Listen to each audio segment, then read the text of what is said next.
नमस्कार।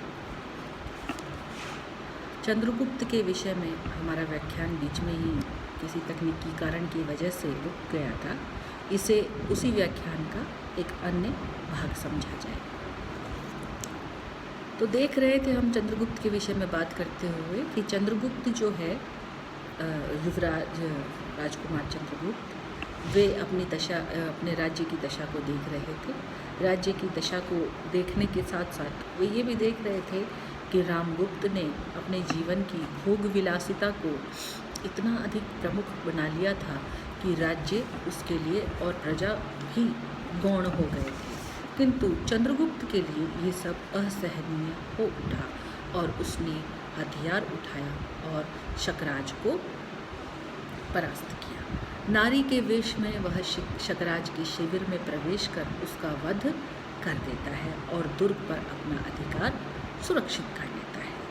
अब यहाँ पर नारी के वेश में दुर्ग पर अधिकार कर लेना और नारी के वेश के बाद आप समझिए कि नारी को एक प्रतीक रूप में कितनी सशक्त किया गया है, सशक्तिकरण किया गया उसका, कि नारी के वेश में वह उस शकराज का वध कर देता है।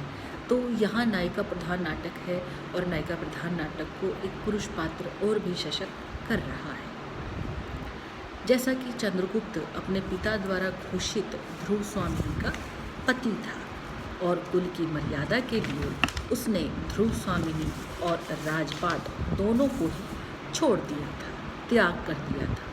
किंतु यहाँ पे यह ध्यान देने की आवश्यकता है कि ध्रुव स्वामिनी जो उसकी पत्नी भी नहीं लेकिन केवल वाग्दत्ता पत्नी थी और उसकी कुल की मर्यादा थी और अपनी प्रजा की रक्षा के लिए उसने और अपने भाई को दिए हुए वचन की रक्षा के लिए उसने इन सब का त्याग कर रखा था। परंतु त्यागने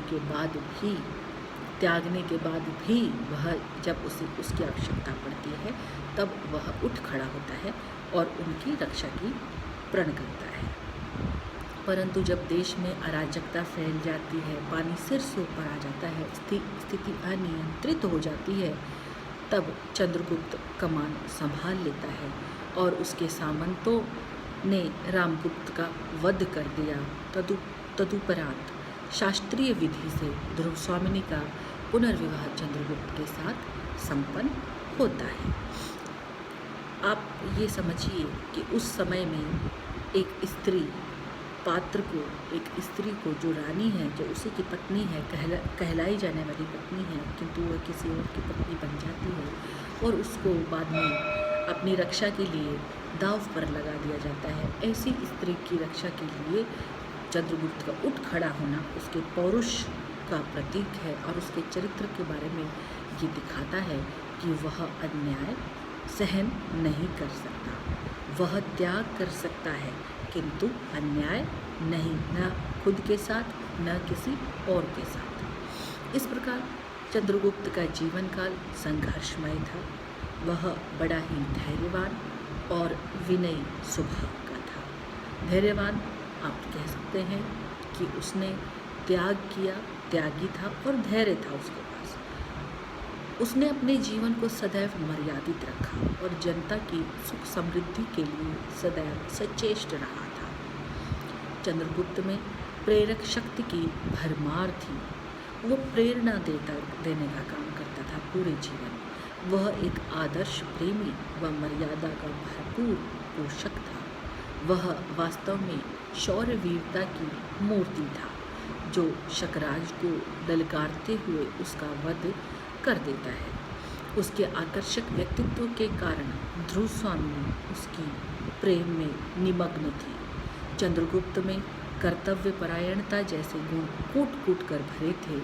शक शिविर पर आधिपत्य कर लेने के बाद यदि वह चाहता तो शासन व्यवस्था को अपने हाथ में ले सकता था और रामगुप्त को वहाँ से बेदखल कर सकता था, पर उसने ऐसा नहीं किया तथा धैर्य से काम लिया। चंद्रगुप्त के चरित्र से यह चित्रित हो जाता है कि वह एक उच्च कुल में जन्मा है। उसने अपने जीवन के हर क्षेत्र में नैतिकता का सहारा लिया था। चंद्रगुप्त का चरित्र भारतीय इतिहास की एक विरासत कही जा सकती है।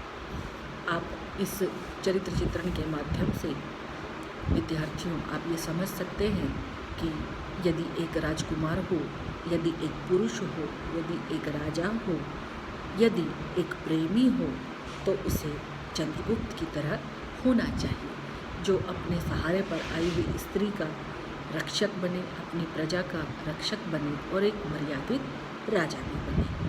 तो आज के लिए इतना ही। धन्यवाद।